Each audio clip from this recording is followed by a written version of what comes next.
नमस्कार, दृष्टि आईएएस के टुडे जीके प्रोग्राम में आपका स्वागत है। सबसे पहले पिछले सेशन का रिकैप देख लेते हैं। पहला प्रश्न था, निम्नलिखित कथनों पर विचार कीजिए।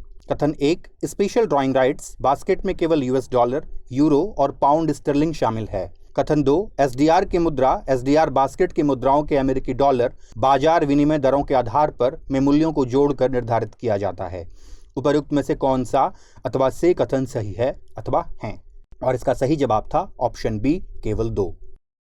अगला प्रश्न था, निम्नलिखित में से कौन सा अथवा से युग्म सही सुमेलित है अथवा हैं? राज्य, राजस्थान, पश्चिम बंगाल, मेघालय और लद्दाख। राजकीय पशु काला हिरण, फिशिंग कैट, क्लाउडेड तेंदुआ और हिम तेंदुआ। नीचे दिए गए कूट का प्रयोग कर सही उत्तर चुनिए। और इसका सही जवाब था ऑप्शन सी, केवल 2, 3 और 4। अगला प्रश्न था, निम्नलिखित में से कौन सा अथवा से सैंड स्टॉर्म के नकारात्मक परिणाम हो सकता अथवा सकते हैं अथवा हैं? पहला, कम कृषि उपज। दूसरा, तेजी से बर्फ का पिघलना। तीसरा, समुद्री खाद्य जाल में असंतुलन। नीचे दिए गए कूट का प्रयोग कर सही उत्तर चुनिए।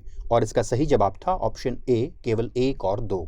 अगला प्रश्न था, सबमरीन ज्वालामुखियों के संबंध में निम्नलिखित कथनों पर विचार कीजिए। कथन 1, ये समुद्र की सतह के नीचे विस्फोटक उद्भेदन का कारण बनते हैं। कथन 2, ये समुद्र की सतह पर प्रतिकूल प्रभाव डालते हैं जिससे सुनामी भी आने की संभावना रहती है। उपर्युक्त में से कौन सा अथवा से कथन सही है अथवा हैं? और इसका सही जवाब था ऑप्शन डी, न तो 1 और न ही 2। अगला प्रश्न था, निम्नलिखित कथनों पर विचार कीजिए। कथन 1, आर्थिक सहयोग और विकास संगठन यानी ओईसीडी का मुख्यालय पेरिस में है। और कथन 2, भारत ओईसीडी का सदस्य है। उपर्युक्त में से कौन सा अथवा से कथन सही है अथवा हैं? और इसका सही जवाब था ऑप्शन ए, केवल 1।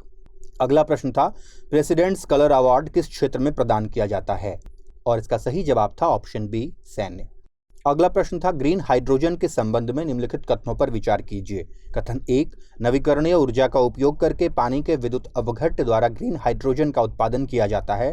कथन 2, इसमें बाई प्रोडक्ट के रूप में पानी, जलवाष्प और कार्बन डाइऑक्साइड का उत्पादन होता है जिन्हें कैप्चर और संग्रहित किया जाता है।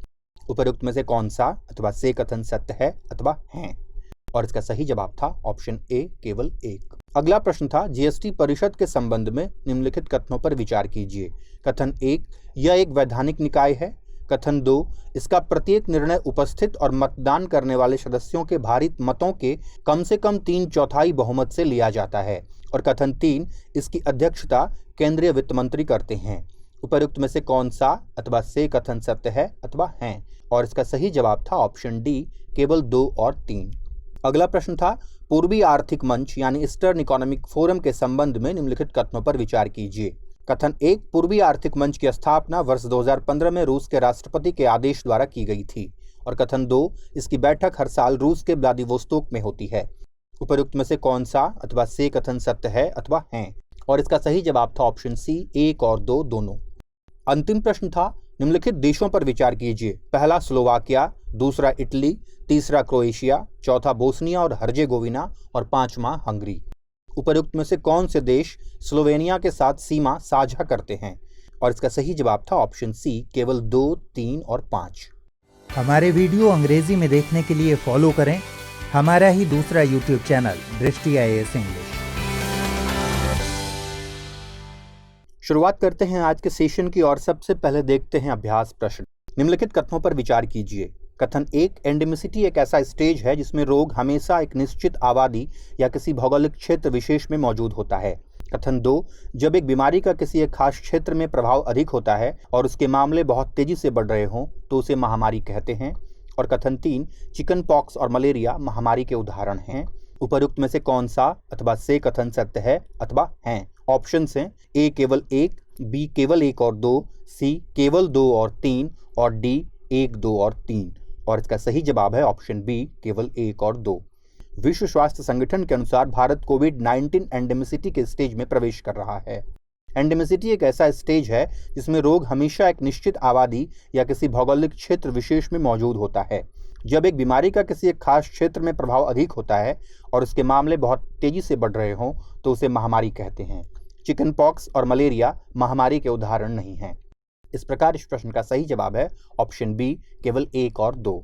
अब शुरुआत करते हैं आज के सेशन की और देखते हैं पहला प्रश्न। पंज प्यारे के संदर्भ में निम्नलिखित कथनों पर विचार कीजिए। कथन 1, यह पहले सिख गुरु गुरु नानक द्वारा स्थापित एक अवधारणा और परंपरा है।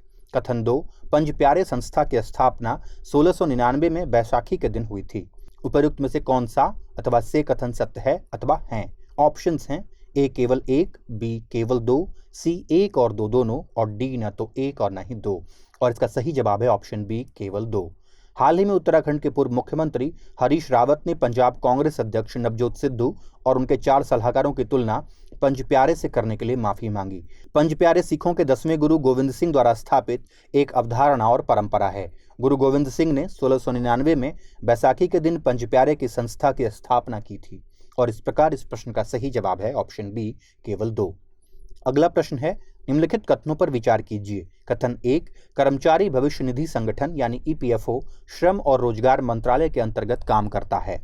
कथन 2, ईपीएफओ एक सरकारी संगठन है जो employees provident fund and miscellaneous provision act 1952 को लागू करता है। उपर्युक्त में से कौन सा अथवा से कथन सत्य है अथवा हैं? ऑप्शंस हैं ए केवल एक, बी केवल दो, सी एक और दो दोनों, और डी न तो एक और न ही दो। और इसका सही जवाब है ऑप्शन सी एक और दो दोनों। हाल ही में सरकार ने एक निर्दिष्ट सीमा से ऊपर पीएफ योगदान पर टैक्सेबल ब्याज की गणना के लिए नियम जारी किया है।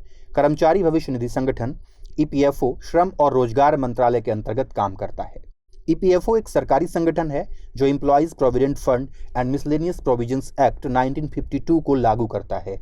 इस प्रकार इस प्रश्न का सही जवाब है ऑप्शन सी एक और दो दोनों। अगला प्रश्न है, निम्नलिखित में से किस रेलवे स्टेशन को FSSAI द्वारा 5 स्टार इट राइट स्टेशन प्रमाणन दिया गया है? ऑप्शंस हैं A Chandigarh railway station, B Nai Delhi railway station, C Gandhinagar railway station, और D Mumbai central railway station. और इसका सही जवाब है option A Chandigarh railway station. हाल ही में चंडीगढ़ रेलवे स्टेशन को यात्रियों को उच्च गुणवत्ता और पौष्टिक भोजन देने के कारण 5 स्टार ईट राइट स्टेशन प्रमाणन से सम्मानित किया गया है। मानक खाद्य भंडारण और स्वच्छता का पालन करने वाले रेलवे स्टेशनों को FSSAI द्वारा यह प्रमाणन दिया जाता है। इस प्रकार इस प्रश्न का सही जवाब है option A Chandigarh railway station. अगला प्रश्न है, खबरों में रहा ब्लू स्ट्रैगलर क्या है? ऑप्शंस हैं ए अफ्रीका में घोषित नई महामारी, बी पश्चिमी घाट में मिली मेढक की नई प्रजाति, सी रूस द्वारा डिजाइन की गई नई मिसाइल, और डी तारों का वर्ग। और इसका सही जवाब है ऑप्शन डी तारों का वर्ग। हाल ही में भारतीय शोधकर्ताओं ने ब्लू स्ट्रैगलर के निर्माण से संबंधित कुछ बातें बताई हैं। शोधकर्ताओं ने अपने शोध में पाया कि करीब आधे ब्लू स्ट्रैगलर करीबी बाइनरी कंपेनियन तारों के बड़े पैमाने पर ट्रांसफर से बनते हैं, जबकि 1/3 ब्लू स्ट्रैगलर 2 तारों के टकराव से एवं शेष 2 से अधिक तारों के इंटरेक्शन से बनते हैं। आपको बता दें कि ब्लू स्ट्रैगलर तारों का वर्ग होता है। इस प्रकार इस प्रश्न का सही जवाब है ऑप्शन डी तारों का वर्ग। अगला प्रश्न है, निम्नलिखित में से कौन सा अथवा से घटक सकल घरेलू उत्पाद को मापने के लिए उपयोग किया जाता है अथवा हैं? पहला व्यक्तिगत उपभोग, दूसरा व्यापार निवेश, तीसरा सरकारी व्यय, और चौथा नेट एक्सपोर्ट। नीचे दिए गए कोड का प्रयोग कर सही उत्तर चुनिए। ऑप्शंस हैं ए केवल एक, बी केवल एक और दो, सी केवल 2 और 3, और डी 1, 2, 3 और 4। और इसका सही जवाब है ऑप्शन डी 1, 2, 3 और 4। हाल ही में राष्ट्रीय सांख्यिकी कार्यालय NSO ने जीडीपी ग्रोथ रेट से संबंधित डेटा जारी किया। पहली तिमाही यानी अप्रैल-जून 2021 में भारत का जीडीपी ग्रोथ 20.1% रहा है। व्यक्तिगत उपभोग, व्यापार निवेश, सरकारी व्यय एवं नेट एक्सपोर्ट का उपयोग सकल घरेलू उत्पाद को मापने में किया जाता है। इस प्रकार इस प्रश्न का सही जवाब है ऑप्शन डी 1, 2, 3 और 4। अगला प्रश्न है, ई इनर लाइन परमिट सिस्टम के संबंध में निम्नलिखित कथनों पर विचार कीजिए। कथन 1, मेघालय द्वारा एक inner line permit monitoring cell शुरू किया गया है। कथन 2, डीआईजी इस सेल के प्रमुख होते हैं। और कथन 3, सॉफ्टवेयर उन लोगों की एक पूर्व निर्धारित सूची भी तैयार कर सकता है जो अपने वीजा पर निर्धारित समय से अधिक समय तक रह रहे हैं। उपर्युक्त में से कौन से कथन सही हैं? ऑप्शंस हैं ए केवल 1 और 2, बी केवल 2 और 3, सी केवल 1 और 3, और डी 1, 2 और 3। और इसका सही जवाब है ऑप्शन बी केवल 2 और 3। हाल ही में मणिपुर के मुख्यमंत्री ने EILP प्लेटफॉर्म का अनावरण किया। यह राज्य की इनर लाइन परमिट सिस्टम को प्रभावी ढंग से लागू करने में मदद करेगा। यह ILP परमिट देने और उसके प्रोग्रेस को ट्रैक करने के लिए इस्तेमाल की जाने वाली प्रक्रियाओं में खामियों को भी दूर करेगा। एक inner line permit monitoring cell की भी स्थापना की गई है। इसके सेल के प्रमुख डीआईजी होते हैं। सॉफ्टवेयर उन लोगों की एक पूर्व निर्धारित सूची भी तैयार कर सकता है जो अपने वीज़ा पर निर्धारित समय से अधिक समय तक रह रहे हैं। इस प्रकार इस प्रश्न का सही जवाब है ऑप्शन बी, केवल 2 और 3। अगला प्रश्न है, स्क्रब टाइफस के संबंध में निम्नलिखित कथनों पर विचार कीजिए। कथन 1, यह एक वायरल बीमारी है। कथन 2, यह ट्रम्बिकुलिट फैमिली के लार्वाल माइट्स के काटने से फैलता है जिसे चिगर्स भी कहा जाता है। और कथन 3, स्क्रब टाइफस की वैक्सीन उपलब्ध है। उपरोक्त में से कौन सा अथवा से कथन सही है अथवा हैं? ऑप्शंस हैं ए केवल 1 और 3, बी केवल 2, सी केवल 2 और 3 और डी केवल 1 और 2। और इसका सही जवाब है ऑप्शन बी, केवल 2। पश्चिमी उत्तर प्रदेश में कई बच्चों में स्क्रब टाइफस का संक्रमण पाया गया है। स्क्रब टाइफस को बुश टाइफस भी कहा जाता है। यह एक बैक्टीरियल रोग है। यह ट्रम्बिकुलिट फैमिली के लार्वाल माइट्स के काटने से फैलता है जिसे चिगर्स भी कहा जाता है। बुखार, सिर दर्द, शरीर में दर्द आदि इसके प्रमुख लक्षण हैं। इसके इलाज के लिए एंटीबायोटिक्स दिया जाता है। इसकी कोई वैक्सीन उपलब्ध नहीं है। इस प्रकार इस प्रश्न का सही जवाब है ऑप्शन बी, केवल 2। अगला प्रश्न है, विश्व नारियल दिवस के संबंध में निम्नलिखित कथनों पर विचार कीजिए। कथन 1, इसकी शुरुआत 2009 में एशियाई एवं प्रशांत नारियल समुदाय यानी एपीसीसी की स्थापना दिवस के दिन हुई थी। कथन 2, इंडोनेशिया दुनिया का सबसे बड़ा जबकि भारत तीसरा सबसे बड़ा नारियल उत्पादक देश है। उपरोक्त में से कौन सा अथवा से कथन सही है अथवा हैं? ऑप्शंस हैं ए केवल 1, बी केवल 2, सी 1 और 2 दोनों और डी न तो 1 और न ही 2। और इसका सही जवाब है ऑप्शन सी, 1 और 2 दोनों। हर साल 2 सितंबर को विश्व नारियल दिवस के रूप में मनाया जाता है। इस दिवस की शुरुआत 2009 में एशियाई एवं प्रशांत नारियल समुदाय यानी एपीसीसी के स्थापना दिवस के दिन हुई थी। एपीसीसी की नीतियों के बारे में बताने एवं नारियल को बढ़ावा देने के लिए हर साल 2 सितंबर को यह दिवस मनाया जाता है। इंडोनेशिया दुनिया का सबसे बड़ा जबकि भारत तीसरा सबसे बड़ा नारियल उत्पादक देश है। इस प्रकार इस प्रश्न का सही जवाब है ऑप्शन सी, 1 और 2 दोनों। अगला प्रश्न है, डुरंड रेखा के संबंध में निम्नलिखित कथनों पर विचार कीजिए। कथन 1, इस लाइन का नाम अविभाजित ब्रिटिश भारत के ब्रिटिश सिविल सेवक सर मॉर्टिमर डुरंड के नाम पर रखा गया है। कथन 2, यह और रेडक्लिफ लाइन एक ही साथ खींची गई थी। उपरोक्त में से कौन सा अथवा से कथन असत्य है अथवा हैं? ऑप्शंस हैं ए केवल 1, बी केवल 2, सी 1 और 2 दोनों और डी न तो 1 और न ही 2। और इसका सही जवाब है ऑप्शन बी, केवल 2। हाल ही में एक टीवी चैनल को दिए इंटरव्यू में तालिबान के प्रवक्ता ने बताया कि अफगान लोग डुरंड रेखा पर पाकिस्तान द्वारा बनाई गई बाढ़ का विरोध करते हैं। डुरंड रेखा 19वीं शताब्दी में रूसी और ब्रिटिश साम्राज्यों के बीच चले ग्रेट गेम की देन है, जबकि रेडक्लिफ लाइन 20वीं शताब्दी में भारत के विभाजन के समय खींची गई थी। आपको बता दें कि अंग्रेजों ने रूस के विस्तार को रोकने के लिए अफगानिस्तान का इस्तेमाल बफर के रूप में किया था। इस लाइन का नाम अविभाजित ब्रिटिश भारत के ब्रिटिश सिविल सेवक सर मॉर्टिमर डुरंड के नाम पर रखा गया है। इस प्रकार इस प्रश्न का सही जवाब है ऑप्शन बी, केवल 2। अंतिम प्रश्न है, ZAPAD 2021 के संबंध में निम्नलिखित कथनों पर विचार कीजिए। कथन 1, यह भारत और रूस के बीच एक द्विपक्षीय सैन्य अभ्यास है।